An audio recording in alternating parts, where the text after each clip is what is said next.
آج کی کہانی کا ٹاپک ہے خاموش دلہن قسط نمبر 3۔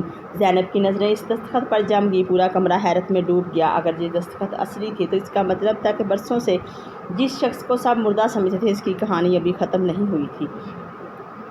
وکیل نے ایک اور مہر بند فائل میز پر رکھ دی۔ اس میں ایک پرانا نقشہ، چند تصاویر اور ایک خط تھا۔ خط میں لکھا تھا کہ اگر تم یہ پڑھ رہے ہو تو سمجھ لو کہ میں زندہ تھا، مگر سچ کی حفاظت کے لیے مجھے سب سے دور رہنا پڑا۔ جب صحیح وقت آئے تو حویلی کے مشرقی حصے میں موجود پرانی لائبریری کا دروازہ کھولنا، وہاں تمہیں ہر سوال کا جواب مل جائے گا۔ اسی شام زینب، فہد اور خاندان کے چند افراد پرانی لائبریری پہنچے۔ دروازہ برسوں سے بند تھا۔ جیسے ہی دروازہ کھولا گیا، گرد سے اٹی ہوئی الماریاں، پرانی کتابیں اور ایک بند لکڑی کا صندوق نظر آیا۔ صندوق کھولا گیا تو اس میں خاندان کی اصل تاریخ، جائیداد کے کاغذات اور کئی ایسے ثبوت موجود تھے جن سے واضح ہو گیا کہ برسوں پہلے صرف ایک بے گناہ دلہن ہی نہیں بلکہ پورے خاندان کے ساتھ دھوکہ کیا گیا تھا۔ زینب نے تمام دستاویزات احتیاط سے جمع کر لیں۔ اب اسے یقین ہو گیا تھا کہ سچ سامنے آ کر رہے گا، مگر جیسے ہی سب لوگ لائبریری سے باہر نکلنے لگے، اچانک ایک خفیہ دروازہ خود بخود کھل گیا اور اندر سے کسی کی دھیمی آواز سنائی دی، اگر حقیقت جاننی ہے تو اندر آؤ۔ خفیہ دروازہ آہستہ آہستہ کھلتا گیا۔ زینب، فہد اور وکیل نے ایک دوسرے کی طرف دیکھا، پھر ہمت کر کے اندر داخل ہوئے۔ تنگ سی راہداری انہیں ایک زیر زمین کمرے تک لے گئی۔ کمرے کے بیچوں بیچ ایک پرانی میز رکھی تھی جس پر گرد جمی ہوئی تھی۔ میز پر ایک لکڑی کا صندوق، چند پرانی ڈائریاں اور ایک ریکارڈ رکھا ہوا تھا۔ زینب نے ریکارڈر چلایا تو ایک کمزور مگر پر اعتماد آواز گونجی، اگر تم یہاں تک پہنچ گئے ہو تو اس کا مطلب ہے کہ سچ اپنی منزل کے قریب ہے۔ میں نے یہ تمام ثبوت اس لیے محفوظ کیے تاکہ ایک دن کوئی بے گناہ ہمیشہ کے لیے خاموش نہ رہ جائے۔ ریکارڈنگ ختم ہوئی تو فہد نے ڈائری کھولی۔ اس میں خاندان کے تمام راز، دھوکے اور برسوں پرانے فیصلوں کی تفصیل لکھی ہوئی تھی۔ ہر صفحہ یہ ثابت کر رہا تھا کہ خاموشی نے کتنی زندگیاں بدل دی تھیں۔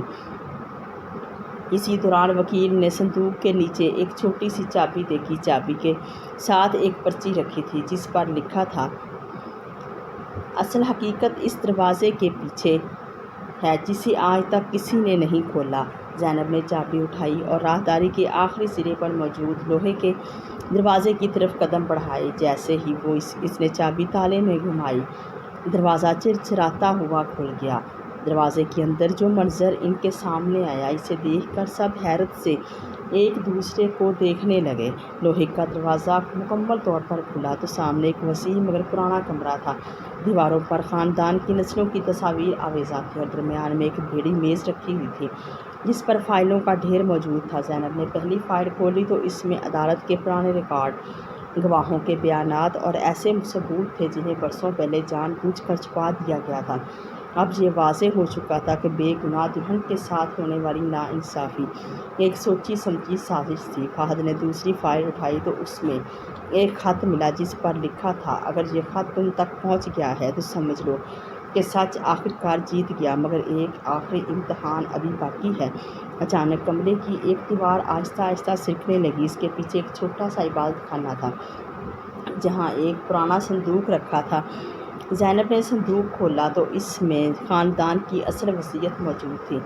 وصیت میں صاف لکھا تھا کہ خاندان کی جائیداد، عزت اور فیصلے ہمیشہ انصاف اور سچائی کی بنیاد پر ہوں گے، نہ کہ جھوٹ اور خوف پر۔ حویلی کے بزرگ نے وصیت پڑھ کر سر جھکا لیا۔ ان کی آنکھوں سے آنسو بہنے لگے۔ ہم نے برسوں پہلے ایک بہت بڑی غلطی کی تھی، انہوں نے بھرائی ہوئی آواز میں کہا، اور اب وقت آ گیا ہے کہ اس غلطی کا ازالہ کیا جائے۔ اسی لمحے حویلی کے باہر زوردار گرج چمک شروع ہو گئی اور ایک نامعلوم شخص نے مرکزی دروازے پر دستک دی۔ نگہبان دوڑتا ہوا اندر آیا اور گھبرائی ہوئی آواز میں بولا، کوئی شخص آیا ہے اور وہ کہتا ہے کہ اس کے پاس اس کہانی کا آخری راز ہے۔ حویلی کے مرکزی دروازے پر مسلسل دستک ہو رہی تھی۔ فہد نے دروازہ کھولا تو سامنے ایک عمر رسیدہ شخص کھڑا تھا۔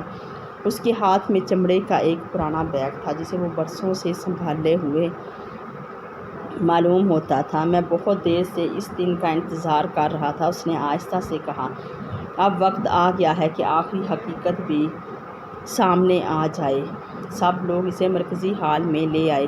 اس نے بیگ کھولا تو اس میں ایک پرانی ویڈیو کیس، چند تصاویر اور ایک مہربند خط موجود تھا۔ ویڈیو کو پرانے پلیئر پر چلایا گیا۔ اس میں برسوں پہلے کی ایک خاندانی مجلس ریکارڈ تھی، جہاں اصل مجرم اپنے جرم کا اعتراف کر رہا تھا اور بے گناہ دلہن کی معافی مانگ رہا تھا۔ یہ اعتراف کبھی عوام کے سامنے نہیں آیا تھا۔ ویڈیو ختم ہوتے ہی حویلی میں خاموشی چھا گئی۔ خاندان کے تمام افراد کو یقین ہو گیا کہ زینب کی جدوجہد نے برسوں پرانا سچ دنیا کے سامنے لا دیا ہے۔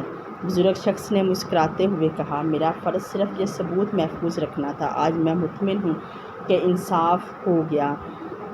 اسی وقت حویلی کی فضا بدل گئی۔ برسوں سے چھایا ہوا خوف جیسے ختم ہونے لگا اور سب کے چہروں پر سکون نمایاں تھا۔ مگر جب زینب نے بیگ کو دوبارہ بند کرنے کی کوشش کی تو اسے اندر ایک چھوٹی سی چابی اور ایک مختصر پرچی ملی، جس پر صرف ایک جملہ لکھا تھا، یہ انجام نہیں، ایک نئے سفر کی ابتدا ہے۔ زینب نے چابی مضبوطی سے اپنے ہاتھ میں تھام لی، کیونکہ اسے محسوس ہو رہا تھا کہ اس چابی کے پیچھے ایک اور ایسا راز چھپا ہوا ہے جو پوری کہانی کا رخ بدل سکتا ہے۔ زینب نے پرچی پر لکھی ہوئی عبارت دوبارہ پڑھی، یہ انجام نہیں، ایک نئے سفر کی ابتدا ہے۔ اس کے ہاتھ میں موجود چھوٹی سی چابی عام چابی نہیں تھی، اس پر حویلی کا قدیم نشان کندہ تھا، جو صرف خاندان کے چند بزرگ ہی پہچانتے تھے۔ حویلی کے سب سے بڑے بزرگ فرد نے چابی دیکھتے ہی حیرت سے کہا، یہ تو اس خزانے کی چابی ہے جس کا ذکر صرف پرانی روایات میں ملتا ہے، مگر وہ خزانہ سونے چاندی کا نہیں بلکہ خاندان کی اصل تاریخ کا ہے۔ اسی رات زینب، فہد اور بزرگ اس چابی کے ساتھ حویلی کے سب سے پرانے حصے میں پہنچے۔ ایک پتھریلی دیوار پر وہی نشان بنا ہوا تھا۔ جیسے ہی زینب نے چابی تالے میں گھمائی، دیوار آہستہ آہستہ سرکنے لگی۔ اندر ایک روشن کمرہ تھا، جہاں الماریوں میں صدیوں پرانی ڈائریاں، تاریخی دستاویزات اور خاندان کے نایاب ریکارڈ موجود تھے۔ ایک میز پر ایک آخری خط رکھا تھا، جس پر لکھا تھا، اگر تم یہاں تک پہنچ گئے ہو تو یاد رکھو، سچ کی حفاظت کرنا سچ کو تلاش کرنے سے بھی زیادہ مشکل ہوتا ہے۔ اب یہ ذمہ داری تمہاری ہے۔